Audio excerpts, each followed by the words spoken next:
Okay, so what we're going to look at now then is area and perimeter of 2D shapes. Okay, so a perimeter then is that space that is all the way around the outside of the shape. So if you think of it as your garden, then it's the fence or the wall that goes all the way around the outside of your garden. And for that then we always add the values. Area then is that space that is inside the walls or the fence of your garden, and for that then we're always going to multiply the values. So if we take our first shape here then, we've got a rectangle. Our rectangle then has a length here of 6 meters and a length here of 4 meters. So the perimeter is going to be adding all of these values. So if this one is 4 here, then it's also going to be 4 there. And if that one is 6 there, then it's also going to be 6 there. So my perimeter then is 6 plus 6 plus 4 plus 4, which equals 20 meters.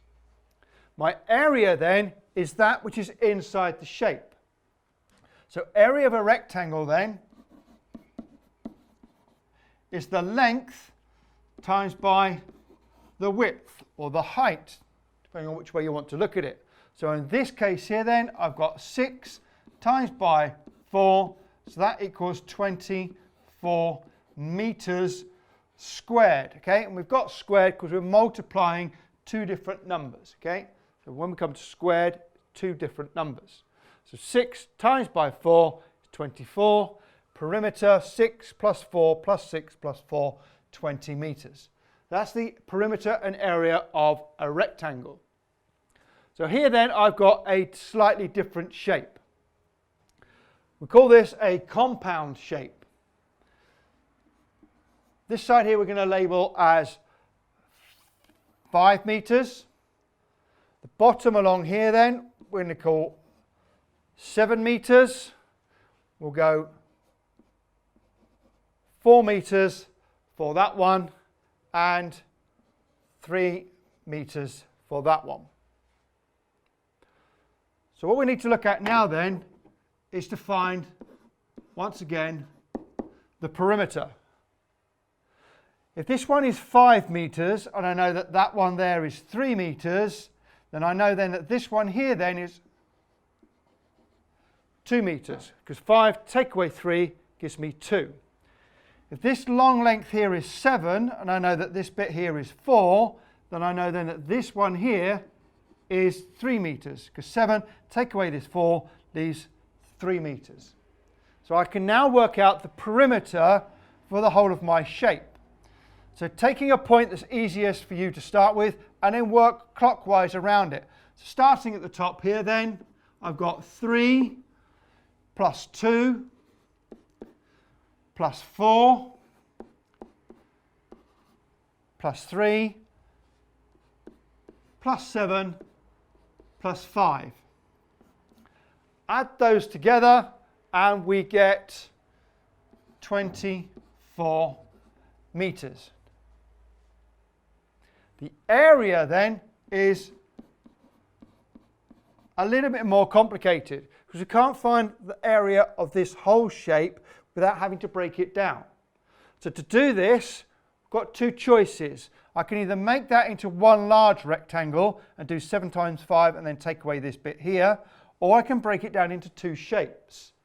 Personally, I like to break it down into two shapes. So we'll call this one A and we'll call this one B. So area A equals, so here's my rectangle and I've got 5 times by 3 equals 15. And then I've got B, which is 3 times by 4.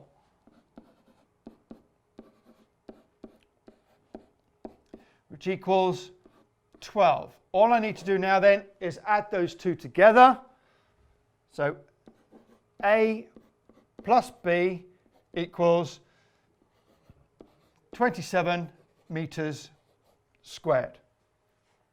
So that's how to find the area of a compound shape.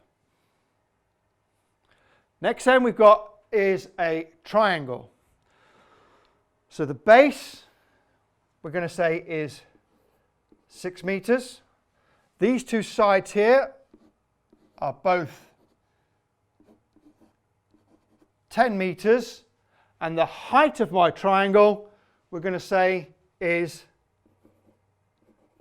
8 meters. So the perimeter is all the way around the outside. So that's fairly simple. That's 10 plus 10 plus 6 equals 26 meters. So hopefully by now you've got the idea of the perimeter. The area then is slightly different. So the formula for my area is going to be as follows. Base times by the height divided by 2. Or half the base times by the height. Either or will get you exactly the same answer. Personally, I like to do base times height divided by 2, but it's up to you. Practice, see which one you prefer. So in this case then, I've got 6 times by the height, which is this bit here, 8. So I've got 6 times by 8 divided by 2. So 6 times by 8, 48, divided by 2 gives me 24 meters squared. So the area of my triangle is 24 meters squared. That's using base times height divided by 2. If we have a look at the other example, just to satisfy curiosity, half base times height, well, half the base is 6, half of that is 3, times by the height again, which is 8. Again, that equals 24 meters squared. So either option will get you exactly the same answer, personal preference. Here then I've got a parallelogram. Remember, a parallelogram then is a rectangle that's kind of pushed over onto its side. So we're going to have a length here of 10 meters. I'm going to label this side here 8 meters and this height here 6 meters. Perimeter we've already worked out is all the way around the outside. So 10 plus 10 plus 8 plus 8. So that gives me 36. Area then is just something slightly different. Don't be caught out by this number here. Okay, this is not the one we want. The one we want is this perpendicular height here, because that gives me the height of what would have been the rectangle before we pushed it over. So area then equals 10 times by the perpendicular height, i.e. it is at right angles to the base, which is 6. So therefore that is 60 meters squared. So base times by the perpendicular height, not the height of the slope or the length of that slope there.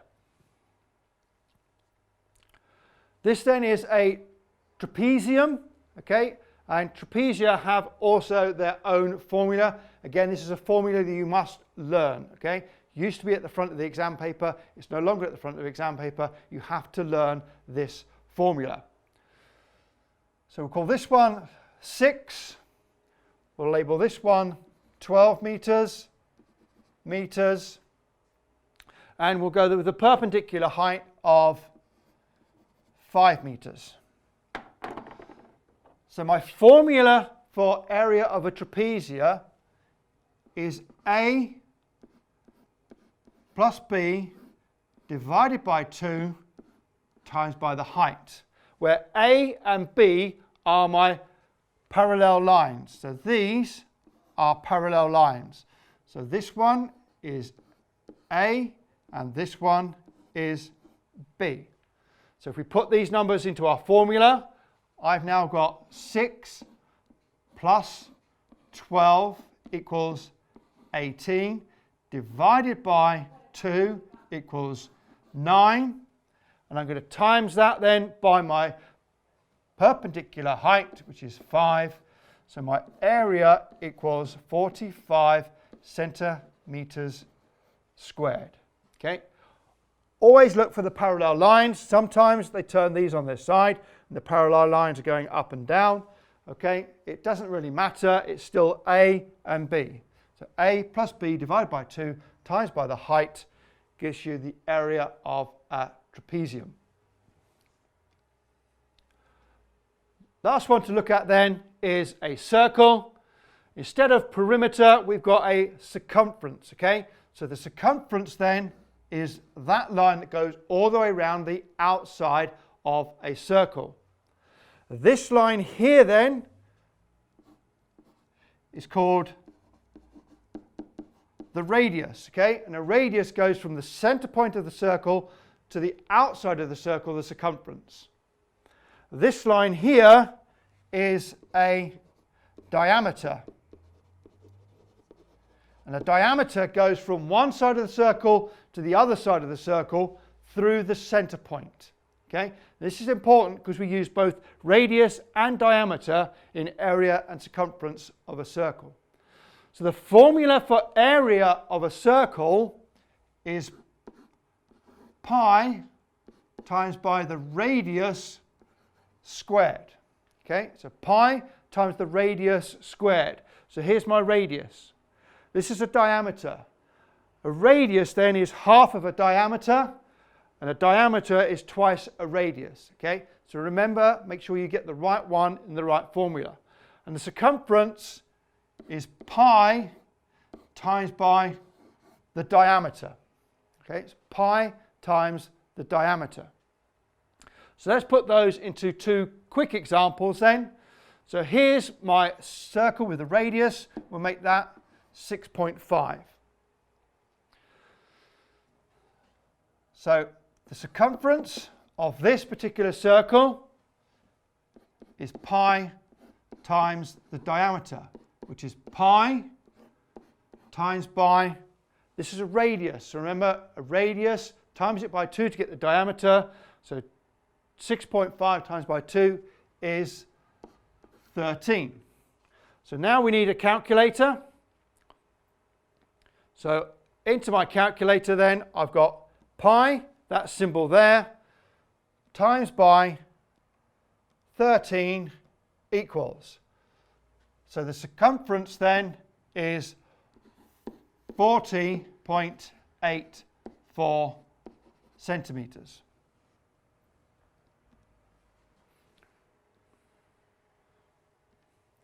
Moving on to the area then. That is pi times by r squared. So that's pi times by 6.5 squared equals. Back down to our calculator. I've got pi times by 6.5 squared equals 132.73.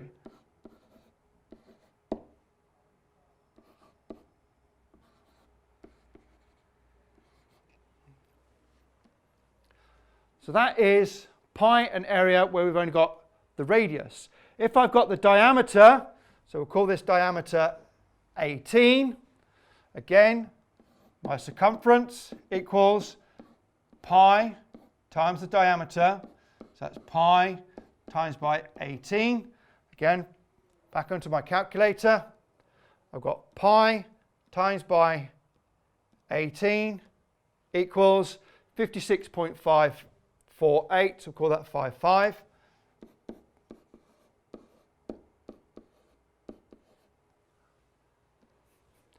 And then my area, which equals pi r squared. So I've got a diameter, so I want a radius, so half of the diameter is 9. So that's pi times by 9 squared equals pi times by 9 squared equals 254.469, so 47. So 254.47. Again, this area, so it's going to be squared. And there you have area of and circumference or perimeter of 2D shapes.